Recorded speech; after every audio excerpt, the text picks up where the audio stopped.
Hello friends, once again you are welcome to Shikhar ICS online, where we are discussing different topics of current affairs and other subjects like polity, economics, geography, which are important from the point of view of different exams conducted by civil services, conducted by UPSC, MPPSC, और ऐसे कुछ विषयों को हम चुनते हैं जो ख़ास तौर पे आजकल चर्चा में है और जिसका उपयोग एग्ज़ाम के साथ साथ आप जनरल नॉलेज बढ़ाने के लिए भी कर सकते हैं, सामान्य चर्चा के लिए भी कर सकते हैं, डिबेट्स के लिए कर सकते हैं। तो ऐसे ही आज हमारा टॉपिक है, बहुत ज़्यादा चर्चा में आजकल चल रहा है भारत में भी और इवन इंटरनेशनली भी, और वो टॉपिक है हिंडनबर्ग की रिपोर्ट। हिंडनबर्ग की रिपोर्ट जो है वो पिछले लगभग एक सप्ताह से बहुत ज़्यादा चर्चा में है, और उस रिपोर्ट में जो है अडानी ग्रुप के अगेंस्ट जो रिपोर्ट दी गई है थोड़ी नेगेटिव है, एडवर्स है, और उसके कारण जो है बड़ा चाव बना हुआ है, बड़ा चर्चा बनी हुई है पार्लियामेंट में भी, पार्लियामेंट के बाहर भी, पॉलिटिकल सिनारियों में भी, इवन सोशल सिनारियों में भी। और वहाँ चर्चा के कारण जो है ये जो है बहुत ज़्यादा हॉट सब्जेक्ट बना हुआ है। तो आज इसी हिंडनबर्ग की रिपोर्ट को हम पूरा डिटेल करने की कोशिश करेंगे, पूरा एनालाइज करने की कोशिश करेंगे और देखने की कोशिश करेंगे कि आखिर हिंडनबर्ग क्या है। एक तो ये देखेंगे हिंडनबर्ग की रिपोर्ट क्या है, ख़ास तौर पे उसमें क्या नेगेटिव दिया गया है अडानी ग्रुप के बारे में, क्या नकारात्मक टिप्पणी है, क्या एडवर्स टिप्पणी है, और फिर हम ये भी देखने की कोशिश करेंगे कि इसके क्या इफ़ेक्ट है, इस पर क्या लोगों की प्रतिक्रिया है। कुछ लोग कह रहे हैं कि ये साजिश है, भारत पर इसका क्या प्रभाव पड़ने वाला है, पार्लियामेंट में सरकार की क्या जिम्मेदारी है, पार्लियामेंट में जो सरकार की जिम्मेदारी है वो सरकार पूरी कर रही है या नहीं कर रही है। इन विषयों पर आज हम चर्चा करने वाले हैं। चर्चा का विषय है हिंडनबर्ग रिपोर्ट। सबसे पहले हम ये देखेंगे कि आखिर हिंडनबर्ग है क्या। देखिए, हिंडनबर्ग जो है एक फर्म है, अमेरिकी फर्म है, अमेरिका की फर्म है, और जो खास तौर पे फाइनेंशियल रिसर्च का काम करती है। खास तौर पे ये काम करती है कि साहब किसी कंपनी के द्वारा, किसी बड़े कॉरपोरेट सेक्टर के द्वारा, किसी ग्रुप ऑफ कंपनी के द्वारा जो डेरिवेटिव्स में लेन देन हो रहा है, क्रेडिट मार्केट में जो लेन देन हो रहा है, या आप सिंपल साधारण भाषा में कहें तो शेयर बाज़ार में जो इक्विटी का लेन देन हो रहा है, उसमें कहीं कोई गड़बड़ी हो रही है, कहीं कोई हेरफेर हो रहा है, कहीं कोई घोटाला हो रहा है, इन सब चीज़ों की जांच करने का काम करती है हिंडनबर्ग। बहुत पुरानी कंपनी नहीं है, इट वाज एस्टैब्लिश्ड इन 2017 और 2017 में बनी है, और बनाई है नाथन एंडरसन नाम के एक व्यक्ति ने, और पिछले कई दिनों से काम कर रही है, हालांकि विवाद में भी रही है। हम उन विवादों की भी आज चर्चा करने वाले हैं। तो इसने अभी रिपोर्ट जारी की है लगभग एक वीक पहले, और अपनी उस रिपोर्ट में उसने अडानी ग्रुप ऑफ कंपनीज जो है, जो गौतम अडानी के द्वारा कंडक्ट की जाती है, अडानी ग्रुप के अगेंस्ट टिप्पणी की है, बड़ी ज़बरदस्त रिपोर्ट जारी की है। ज़रा हम देखें कि वो रिपोर्ट भी क्या है। देखिए, उस रिपोर्ट के बारे में हिंडनबर्ग ये कहती है कि हमने इसको लगभग 2 साल की कड़ी मेहनत के बाद बनाया, 2 साल की ज़बरदस्त रिसर्च किया है, अलग अलग देशों में जाके रिसर्च किया है, कंपनी के डेटास को स्टडी करके रिसर्च किया है, और लगभग 88 ऐसे क्वेश्चंस बनाए थे ड्यूरिंग द रिसर्च, जिनका उत्तर प्राप्त करने की कोशिश की गई है। और उत्तर प्राप्त करने के दौरान उनको कुछ गड़बड़ियाँ मिली है जो बड़ी गंभीर किस्म की है, ऐसा कहना है हिंडनबर्ग का। मुख्य तौर पे हमारे अध्ययन के लिए, एक सामान्य अध्ययन के लिए देखें तो मुख्य तौर पे 2 चीज़ें इसमें गड़बड़ दिखाई देती है। पहली चीज़ तो यह है पहली चीज़ तो यह है कि कंपनी जो है इसके द्वारा कह रहे हैं कि साहब स्टॉक मैनिपुलेशन किया गया है। स्टॉक मैनिपुलेशन मतलब कंपनी के जो डेटा है, कंपनी के जो आंकड़े हैं, उसमें किसी प्रकार की हेरफेर की गई है। इसको आप इस तरह से समझिए कि कोई भी कंपनी जो है शेयर जारी करके पैसा जुटाती है। पूरा इसको डिटेल में हम लोग अगर समझें, बारीकी से समझें, एक कॉमन मैन को, एक ले मैन को समझाने के लिए अगर समझा जाए तो ये कि साहब कंपनी जो है वो शेयर जारी करके पूंजी जुटाती है, और शेयर जारी करने के लिए IPO जारी करती है, इनिशियल पब्लिक ऑफर जारी करती है, जिसको आम लोग जिनके पास पैसा ज़्यादा है, सरप्लस में है, जो शेयर में निवेश करके पैसा कमाना चाहते हैं, जिनको हम इन्वेस्टर कह सकते हैं, निवेशक कह सकते हैं, वो इसको खरीदते हैं और वो खरीद के कंपनी को पैसा देते हैं। देखिए, कंपनी ने शेयर क्यों बेचे ये तो बड़ा स्पष्ट है, क्योंकि कंपनी जो है शेयर बेच के पूंजी जुटाना चाहती थी। लेकिन एक निवेशक क्यों खरीदता है ये समझना बड़ा इंपॉर्टेंट है। एक इन्वेस्टर क्यों शेयर खरीदता है? एक इन्वेस्टर शेयर इसलिए खरीदता है क्योंकि उसको दो तरह के फायदे मिलते हैं। एक फायदा तो ये मिलता है कि कंपनी जो भी लाभ अर्जित करेगी सालाना रूप से या छमाही रूप से, उस लाभ का एक निश्चित भाग जो है शेयर होल्डर को डिस्ट्रीब्यूट किया जाता है, जिसको हम डिविडेंड कहते हैं। डिविडेंड कहते हैं, लाभांश कहते हैं। तो he will get certain dividend if the company earns profit. तो कंपनी प्रॉफिट कमाती है तो उसका एक निश्चित हिस्सा उसको मिलेगा। दूसरा फायदा उसको यह है कि जो है, अगर कंपनी की परफॉर्मेंस अच्छी होती है, कंपनी अच्छे से काम करती है, कंपनी लाभप्रद तरीके से चलती है, तो फिर कंपनी के जो शेयर है उसकी कीमत धीरे धीरे ग्रेजुअली बढ़ती जाती है। तो स्वाभाविक सी बात है कि उसके पास जो शेयर है उसकी कीमत ही बढ़ती जाती है। तो स्वाभाविक सी बात है कि उसका जो इन्वेस्टमेंट है उसकी कीमत बढ़ती जाती है और उसको लाभ होता है। तो ये दो तरीके से इन्वेस्टर को लाभ होता है, इसलिए इन्वेस्टर क्या करता है? शेयर खरीदता है। हिंडनबर्ग का ये कहना है कि कंपनी जो है उसने अपनी जो एनुअल रिपोर्ट जारी की है उसमें गड़बड़ की है। गड़बड़ की है मतलब उसने लाभ बताया है ज़्यादा, अपनी जो बैलेंस शीट है उसमें और अपनी बुक्स में इस तरह से मैनिपुलेशन किया है कि ज़्यादा लाभ दिखे। स्वाभाविक सी बात है कि जो कंपनी ज़्यादा लाभ कमाएगी, उस कंपनी वो कंपनी जो है ज़्यादा डिविडेंड भी डिस्ट्रीब्यूट करेगी। ज़्यादा डिविडेंड तो डिस्ट्रीब्यूट करेगी, साथ ही साथ ये कि उस कंपनी की जो क्रेडिट है, उस कंपनी की जो साख है वो भी बढ़ती जाएगी। और उसका लाभ जो है निवेशकों को तो होगा ही होगा, उसका लाभ दूसरी तरह से कंपनी को भी होगा कि कंपनी अगर और अधिक शेयर जारी करेगी, जो एफपीओ के माध्यम से, फॉलो अप पब्लिक ऑफर्स के माध्यम से जारी करती है, तो उसके शेयर बड़ी आसानी से बिकते हैं, या उसके शेयर ओवर सब्सक्राइब होंगे, या उसके शेयर अच्छी कीमत पर बिक जाते हैं। एक चीज़।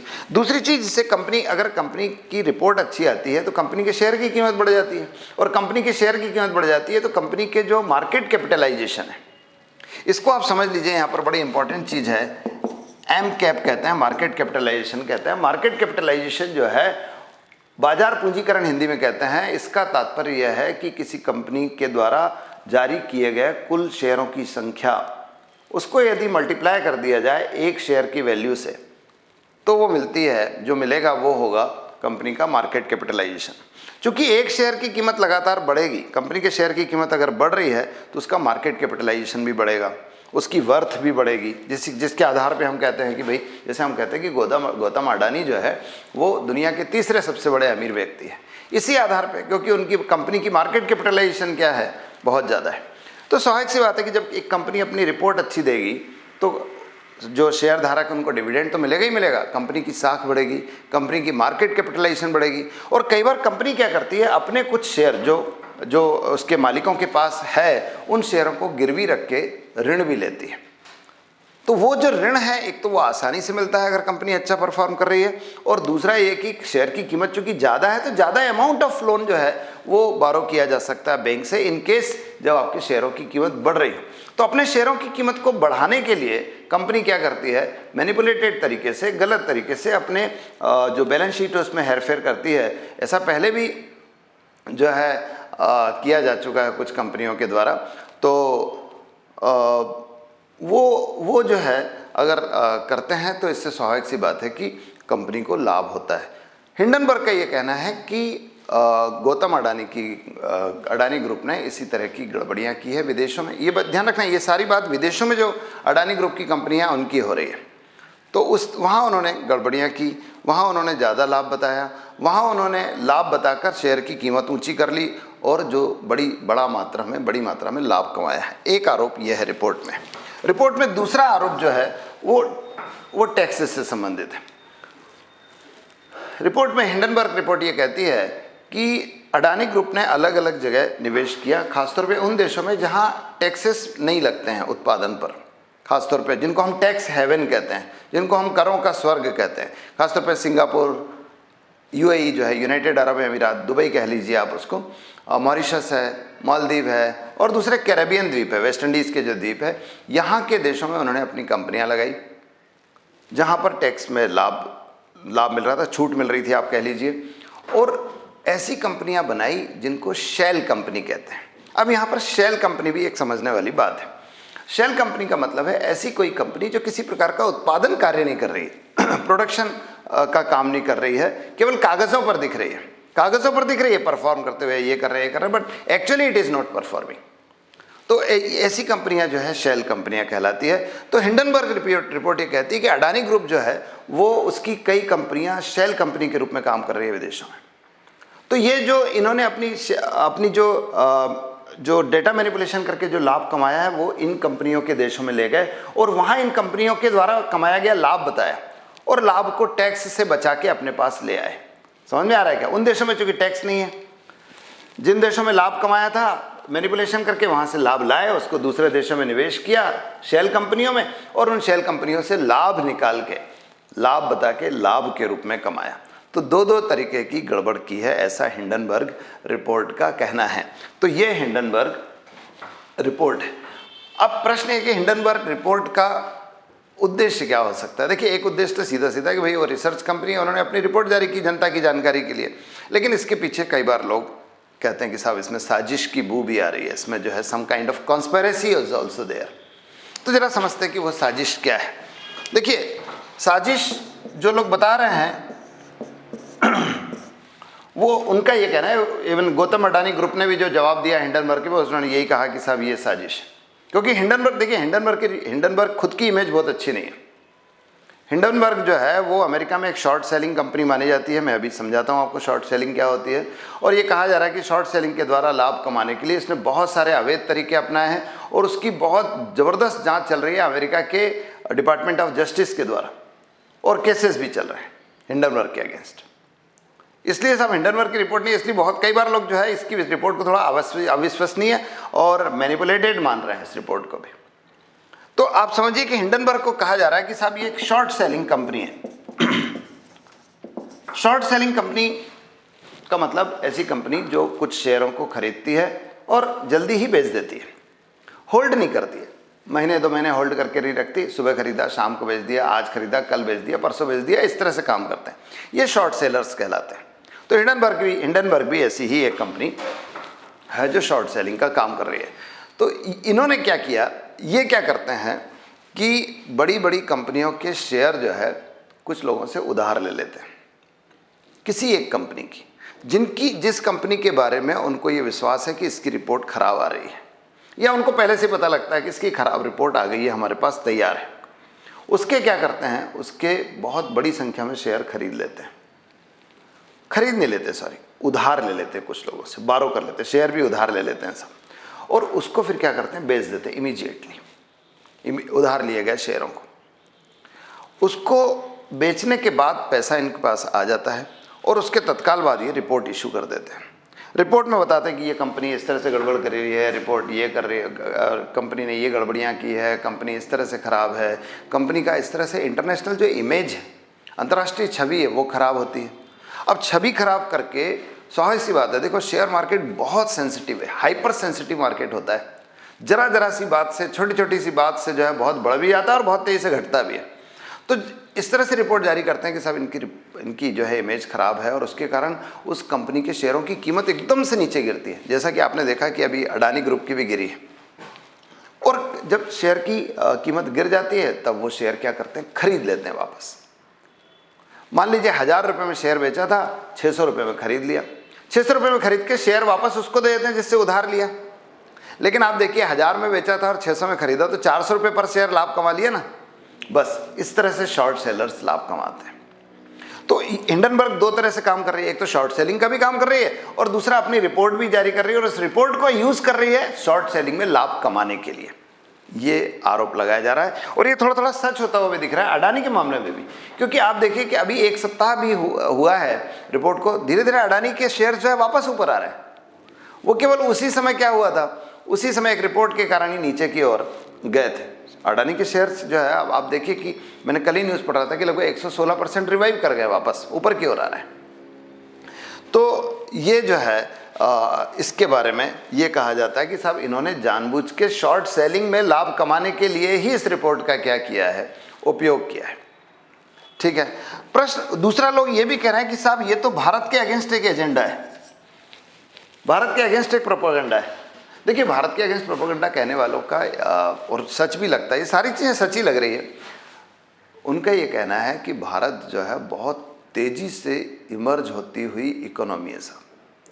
अब वो कहने को बोले जरूर है कि भाई चौथी बड़ी अर्थव्यवस्था हो गई है और जीडीपी की दृष्टि से ऐसी अर्थव्यवस्था हो गई है, लेकिन आप देखिए सबसे बड़ा प्रमाण इसका यह है कि पिछले कुछ दिनों से या 4 साल से मान लें, पूरी दुनिया की बड़ी बड़ी अर्थव्यवस्थाएं, जिसमें यूरोप भी है, जिसमें यूएस भी है, जिसमें रसिया भी है, ऑस्ट्रेलिया भी है, बड़े बड़े देश है, विच आर सफरिंग। वो सफ़र कर रहे हैं बहुत बुरी तरह से, मतलब वो जूझ रहे हैं, स्ट्रगल कर रहे हैं। 2 चीज़, एक तो कोरोना से, कोरोना लॉकडाउन और उसके कारण उनकी पूरी इकोनॉमी ठप हो गई। दूसरा, मंदी पहले से चल रही थी, वर्ल्ड वाइड एक रिसेशन था वो पहले से चल रहा था, फिर ये रूस का यूक्रेन का वॉर है, तो दुनिया की इकोनॉमी बहुत तेज़ी से नीचे की ओर आ रही है। अमेरिका को देखो, बार बार अपने जो FDR, जो उनकी फेडरल रिजर्व के रेट ऑफ इंटरेस्ट है वो बढ़ाने पड़ रहे हैं ताकि दुनिया से वो पैसे ले सके। तो ऐसी स्थिति में 2 बार रेट ऑफ इंटरेस्ट बढ़ाए हैं अभी फेडरल रिजर्व ने, अभी 1 साल में, तो ये शो कर रहा है कि इकोनॉमी नीचे आ रही है। अब ऐसी स्थिति में भारत जो है बहुत तेज़ी से ऊपर की ओर जा रहा है। भारत की इकोनॉमी बढ़िया चल रही है, भारत में सब कुछ अच्छा है। हमारे आसपास के देशों को देखो, पाकिस्तान में आटे ही नहीं है, श्रीलंका बहुत ज़बरदस्त इकोनॉमिक रिसेशन में गुजर रहा है, बहुत बुरे हाल है उसके, तो बांग्लादेश, सब जगह हालत ख़राब है। इंडिया ऊपर कैसे आ रहा है, लोगों को ये भी आश्चर्य। तो लोगों इंडिया के अगेंस्ट भी एक प्रोपेगेंडा चला है। खासतौर पे आप देखिए कि जब से भारत ने रूस यूक्रेन के बाद जब रूस पर प्रतिबंध लगाए हैं, उसके बाद भी भारत रूस से संबंध जोड़े हुए हैं। भारत रूस से तेल ले रहा है, भारत रूस के साथ रुपए में व्यवहार कर रहा है। Instead of paying in dollars, India is paying in rupee. ये भी एक बहुत बड़ी चीज़ है। दुनिया के कई देशों के साथ अब हम रुपए में ट्रेड कर रहे हैं। मतलब अगर हम कुछ इंपोर्ट भी करेंगे तो हम उसका पेमेंट रुपए में करेंगे। तो ये इंडियन इकोनॉमी जो ऊपर जा रही है, इससे भी लोगों को थोड़ी जीलस की भाव, ईर्ष्या का भाव हो रहा है और इस कारण भी ये सब हो रहा है, ऐसा कहना है। और ये बड़ी आसानी से हो सकता है क्योंकि अडानी जो है भारत की एक सबसे बड़ी ग्रुप ऑफ कंपनी है। अडानी जो है दुनिया के 3रे नंबर के अमीर व्यक्ति है। अगर अडानी की एडवर्स रिपोर्ट जारी करेंगे तो इसके कारण भारत में जो विदेशी निवेश आ रहा है, भारत में जो शेयर बाजार में तेजी से निवेश हो रहा है, भारत में जो इंडियन और फॉरेन इन्वेस्टर्स का जो ट्रस्ट बना हुआ, विश्वास बना हुआ, उसको बड़ी आसानी से तोड़ा जा सकता है। और अगर ये टूट जाएगा तो भारत में विदेशी निवेश कम होगा, भारत में विदेशी मुद्रा भंडार कम होगा। विदेशी मुद्रा भंडार भी बढ़ना भारत के लोगों के, मतलब दुनिया के लोगों के लिए भारत का जो विदेशी मुद्रा का भंडार है, फॉरेन एक्सचेंज का स्टॉक है, उसका बढ़ना भी बड़ा आश्चर्यजनक है क्योंकि बहुत तेजी से बढ़ा है। अभी $572 मिलियन है। अभी इतनी तेजी से अगर विदेशी मुद्रा भंडार बढ़ रहा है तो लोगों को बड़ा मुश्किल है। तो उनको लगा कि अडानी की एडवर्स रिपोर्ट जारी करो। आप देखिए खासतौर पे एडवर्स रिपोर्ट कब आई है, जब अडानी अपना FPO जारी करने वाला था। यह FPO करने वाला था उसके 3 दिन पहले। तो स्वाभाविक सी बात है कि FPO जो आएगा उससे जो शेयर आएंगे वो भी सब नीचे आ जाएंगे, उसका भी नुकसान हो जाएगा। इसके द्वारा भारत की छवि भी खराब होगी, भारत में विदेशी निवेश को भी रोका जा सकेगा, भारत के तेजी से बढ़ते औद्योगिक विकास, इंडस्ट्रियल डेवलपमेंट को रोका जा सकता है। तो कुछ लोग कह रहे हैं कि एक एजेंडा ये भी था। अब जरा भारत के अंदर की बात करें कि भारत के अंदर क्या हो रहा है इस रिपोर्ट पर। स्वाभाविक सी बात है, इस रिपोर्ट पर भारत में विपक्षी दलों ने बड़ा जम के हंगामा किया हुआ है। संसद के अंदर भी और संसद के बाहर भी मांग की जा रही है कि सरकार इसकी जांच कराए, मांग की जा रही है कि सरकार इसके against JPC joint parliamentary committee वो बिठाए। इसके लिए एक ज्वाइंट पार्लियामेंट्री कमेटी, संयुक्त संसदीय समिति उसके गठित की जाए जो इसकी जांच करेगी। लेकिन सरकार इस पर रिस्पॉन्स नहीं कर रही। क्यों नहीं कर रही इसको आप समझ लीजिए। मतलब ऑफिशियली नहीं कर रही है। इसलिए नहीं कर रही है, देखिए संसद के बारे में कहा जाता है कि संसद के प्रति भारत में संसदीय लोकतंत्र है, पार्लियामेंट्री फॉर्म ऑफ गवर्नेंस है। पार्लियामेंट्री फॉर्म ऑफ गवर्नेंस का मतलब होता है एक ऐसी शासन व्यवस्था, एक ऐसे लोकतांत्रिक व्यवस्था जिसमें सरकार संसद के प्रति उत्तरदायी होती है। The government is, the council of minister is, the मंत्री परिषद is responsible towards the parliament. संसद के प्रति उत्तरदायी है, मतलब सरकार को अपने कार्यों का जवाब संसद में देना पड़ेगा, ठीक है। लेकिन साथ ही साथ यह भी है कि सरकार उन कार्यों को जवाब देगी जो सरकार से संबंधित है। एक दूसरी चीज जो सरकार के प्रशासनिक उत्तरदायित्व से संबंधित है, जिसमें सरकार कुछ कर सकती है। सरकार का कहना है कि ये हमारा प्रशासनिक उत्तरदायित्व नहीं, it is none of our administrative liability, क्योंकि ये मामला जो है ये कंपनियों से संबंधित है। किसी एक कंपनी की रिपोर्ट आई है, एक चीज़। दूसरी चीज़ ये है कि अगर ये कुछ करना है तो इस पर सेबी रिपोर्ट, सेबी काम करेगी। जो security exchange board of India है, भारत में शेयर बाजार से संबंधित कंपनी और संबंधित मामलों की जांच सेबी करती है, security exchange board of India, तो वो करेगी। वो एक ऑटोनोमस बॉडी है, उसका सरकार से कोई लेना देना नहीं है, तो वो करेगी। तो it is none of our administrative liability, इसलिए हम इस पर कोई जवाब कैसे दे सकते हैं, एक चीज़। दूसरी चीज़, जेपीसी की बात की जा रही है कि ज्वाइंट पार्लियामेंट्री कमेटी बने जाए, उस पर भी सरकार का ये कहना है कि भाई जेपीसी, देखिए ज्वाइंट पार्लियामेंट्री कमेटियाँ बनती है पर किसी भी ऐसे मामले पर बनती है जो संसद में लाया गया है। अब हिंडनबर्ग का मामला तो लाया ही नहीं गया है, संसद में भी चर्चा में ही नहीं है, संसद के समक्ष लाया जाएगा। देखो, कोई भी ऐसा मामला which is brought before the knowledge of, brought before notice of the parliament, that can be given to the joint parliamentary committee. अब ऐसा मामला जो लाया ही नहीं गया उसको कैसे दे देंगे, तो इसलिए ज्वाइंट पार्लियामेंट्री कमेटी भी यहाँ पर नहीं बिठा रहे हैं। अब आप देखिए, विपक्ष का एक बहुत गंभीर आरोप और है। गंभीर आरोप यह है कि साहब LIC ने और SBI ने, इन्होंने जम के निवेश किया हुआ है अडानी की कंपनी में। तो ये जो निवेश किया है ये गलत तरीके से किया है, इस निवेश में कहीं कोई घोटाला है, ये भी विपक्ष का आरोप है। लेकिन आप देखिए, अगर ठीक से समझेंगे आप इसको तो आपको समझ में आएगा कि LIC जो है और SBI, state bank of India, इनके काम क्या है इसको समझिए। LIC जो है life insurance corporation of India है, भारतीय जीवन बीमा निगम है, जो लोगों के जीवन बीमा करती है, लाइफ इंश्योरेंस करती है। लाइफ इंश्योरेंस के बदले में पैसा लेती है, प्रीमियम लेती है, ठीक है। अब उस प्रीमियम को कहीं निवेश करती है ताकि अपने जो पॉलिसी होल्डर्स है, अपने जो जिनको इंश्योर्ड किया है, उनको या तो उनकी डेथ में पैसा दे सके, या उनके अगर वो जिंदा रहते हैं तो जीने के बाद उनको बोनस सहित पैसा दे सके। तो ये बोनस, ये ब्याज कहाँ से देगी LIC? तो LIC क्या करती है, जो भी प्रीमियम मिलता है उसको इन्वेस्ट करती है।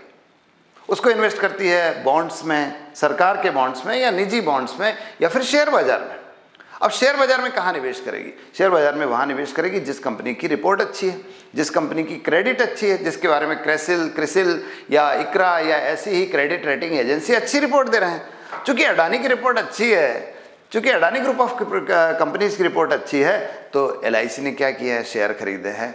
गौतम अडानी, भाई वो भारत का दुनिया का ही तीसरा नंबर का अमीर व्यक्ति है, उसकी कंपनियां भारत में बहुत अच्छे से परफॉर्म कर रही है, एयरपोर्ट बनाने में, पोर्ट्स बनाने में, रोड्स बनाने में, ये जो अनाज के स्टोरेज में, कोल्ड स्टोरेज में बहुत सारी जगह काम कर रही है और सब जगह सक्सेसफुली काम कर रही है, अच्छा डिविडेंड दे रही है। तो स्वाभाविक सी बात है कि LIC उसमें निवेश करेगी।